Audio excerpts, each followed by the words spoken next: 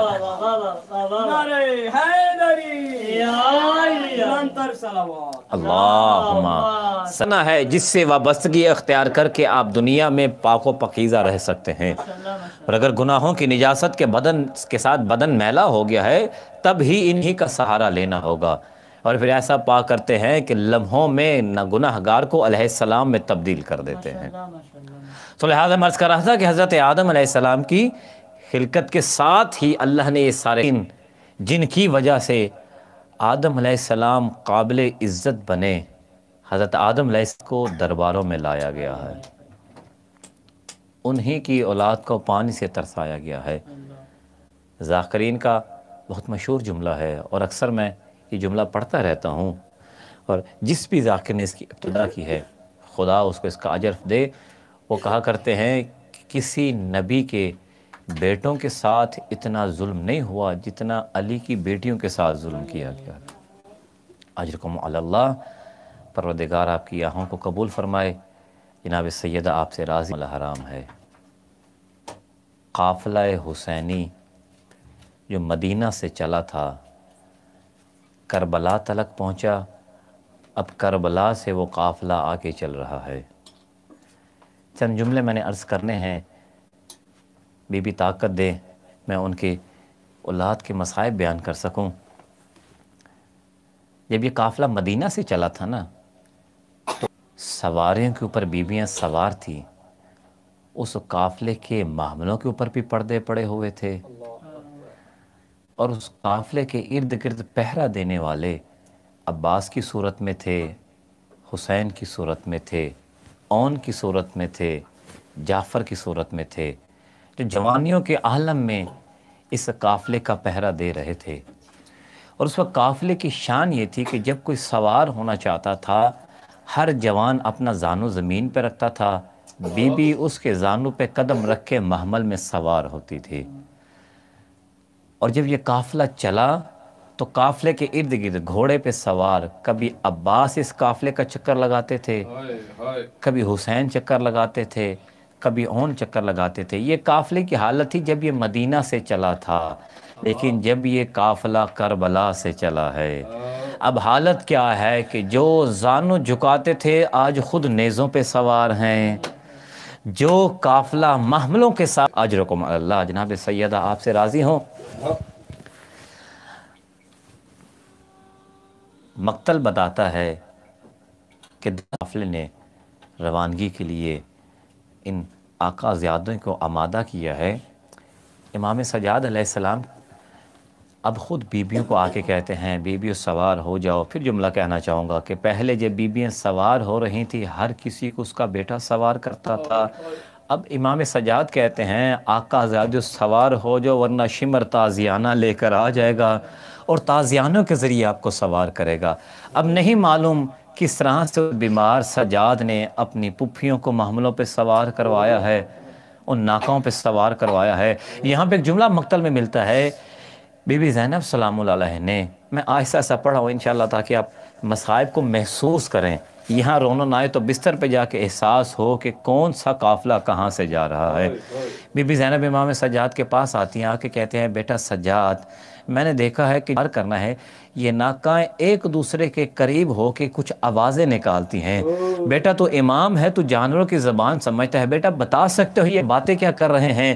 یہ جملے سننے تھے، سجاد کی آنکھوں سے آنسو جاری ہو گئے۔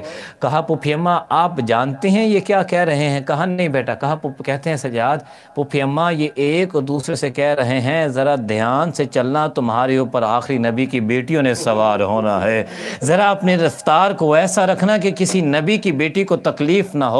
میں کہتا ہوں بی بی نے آہ کی ہوگی، میرے خدا جانور احترام کر رہے ہیں، ہمارے نانا کے کلمہ پڑھنے والے ہم پہ ظلم کر رہے ہیں۔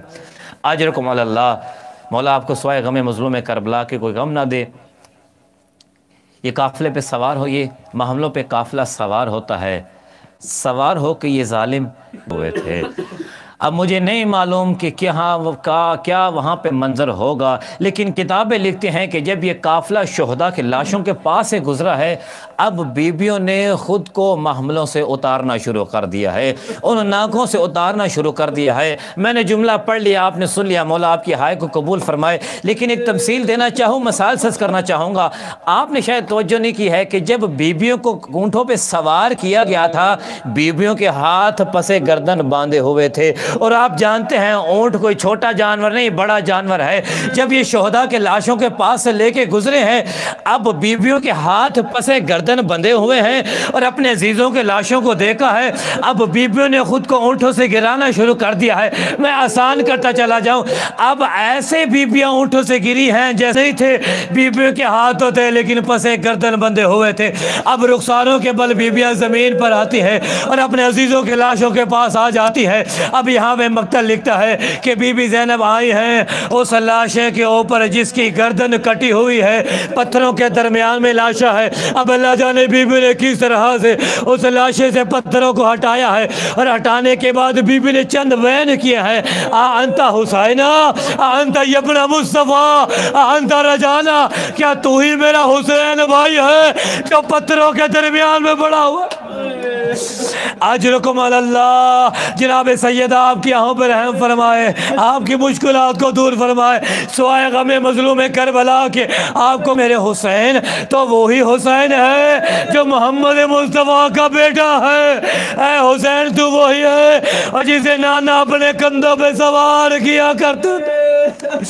اجرکم اللہ۔ جناب سیدہ آپ سے راضی ہوں آزاد، اور یہاں پہ بی بی نے بیان کیے ہیں، اور اس کے بعد اب جو جملے سنو گے جن کا پتھر کا ذکر نہیں ہے برداشت کیجئے گا۔ اب بی بی بہن بھائی کی لاش پہ ہے، اب لاش کو چھوڑنا نہیں چاہتے ہیں کہ اتنے میں شمر ملاؤن آگے آتا ہے، اب بہن کو بھائی سے جدا کرنا چاہتا ہے۔ آزادارو دنیا میں ایسے ہی ہوتا ہے، جب کسی بہن کا مستورات آگے بڑھتی ہے اور کہتی ہے چھوڑ دے بھائی کو، اب اسے دفنایا جانا ہے، لیکن سب پیار سے جدا کرتے ہیں۔ اب جو شمر نے آگے بڑھ کے بی بی سے پیار کیا ہے، مقتل والے لکھتے ہیں بی بی کا وین بلند ہوتا ہے اور بی بی کہتے ہیں بھائیا ہمیں ایک تو آپ پر رونے نہیں دیا جا رہا اور جدا ایسے کیا جا رہا ہے، بھائی میری کمر سیاہ کر دی گئی۔ اجرکم الزہرا۔ جناب سیدہ آپ کو اس کا اجر عطا کرے۔ عزادارو بہن کو بھائی سے جدا کر دیا جاتا ہے۔ اب صاحبان مقتل لکھتے ہیں بہن چلی جاتی ہے لیکن ایک بچی آتی ہے، آگے بابا پہ لٹا دیتی ہے اور بابا سے کہتی ہے بابا آپ تو چلے گئے، اب سکینہ کس کے سہارے چھوڑ گئے؟ اب سکینہ کس کے سینے پہ سوئے گی؟ اب یہاں پہ علماء کہتے ہیں کہ جناب سکینہ نے اپنے کو خود پر بابا پہ لٹا دیا ہے اور لٹا کے بابا سے باتیں کرنا، کسی بیٹی کے سامنے اس کے باپ کا لاشا اس حالت میں نہ ہو جو زخموں میں چور ہو، گردن کٹی ہوئی ہو، اور بیٹی وہ ہو کہ جس کے بارے میں امام نے کہا ہو کہ سکینہ میرے سینے کی ٹھنڈک ہے۔ بی بی سکینہ آتی ہیں بابا کی لاشے پر اور آ کے بیٹھ جاتی ہیں اور آ کے کہتی ہیں بابا آپ ہمیں کس کے سہارے چھوڑ کے آ گئے ہیں؟ بابا آپ کو معلوم ہے آپ کے سینے پہ سونے کی عادی ہوں، بابا میں کس طرح ان ریت کے میدانوں میں سوں گی؟ اور اس کے بعد کہتے ہیں بابا آپ نے کہا ہے میرے جانے کے بعد اب پھوپھیوں کو تنگ نہیں کرنا ہے، جو مصیبتیں ہیں انہیں برداشت کر لینا، جو تکلیفیں ہیں انہیں برداشت کر لینا۔ اور بابا آپ سنیں گے بابا جب سے آپ کی شہادت ہوئی ہے بابا مجھ پہ جو پہلی مصیبت آئی ہے، بابا جو آپ نے عید کے دن مجھے بندے دیے تھے نا بابا مجھے اتارے نہیں گئے، بابا اس طرح سے چھینے گئے ہیں، بابا دیکھیے میرے کانوں سے ابھی تک خون جاری ہے۔